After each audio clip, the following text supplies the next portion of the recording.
na se wo ye transaction ewo MTN so a se wo send sika from what MTN account to other MTN number, we won't say no e-levy. For instance, we send it less than 100 cedis. We won't say e-levy and car and answer on affected transaction be our less than 100 cedis.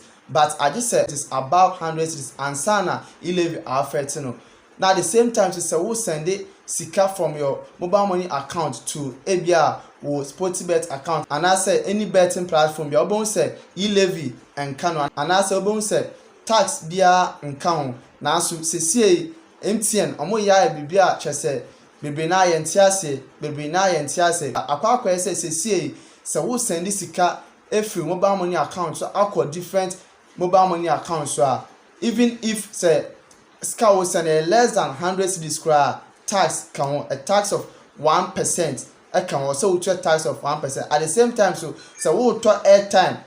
I say we to airtime from your mobile money account to other network as airtime and also charges count. At the same time, so say we make it deposit for your mobile money account to ABR or Sportybet account and I say any betting platform. You won't say tax, me e-levy tax.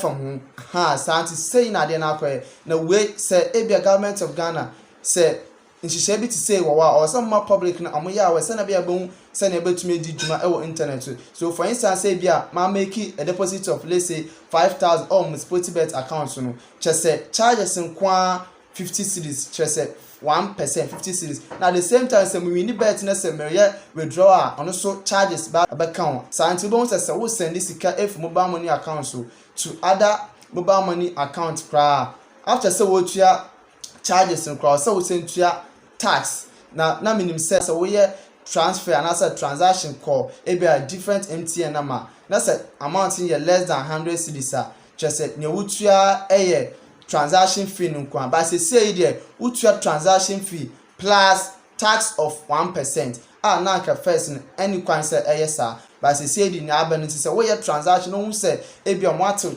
tax of 1% just say emane your because say na policy net say you conclude that just say transaction bia obeye ewo MTN mobile money so no just say tax fee of 1% ho tax fee of 1% ho sa pepe say impo say wo kona say wo kwaya withdraw akra just say tax fee of 1% say wo ko e bia mobile money vendor na say wo pese wo ya withdraw akra on beti MTN withdrawal charges plus tax fee of 1%. To say na update in eti. Though tax there, yes or say you tax, but why you first you tax concerning mobile money there or some motion number you before send a bear kama. I had a talk to so need video must subscribe. Now if you like video now if you share one now send a bear must be sa video info so. Yeah the talk take. That is the talk of the tech.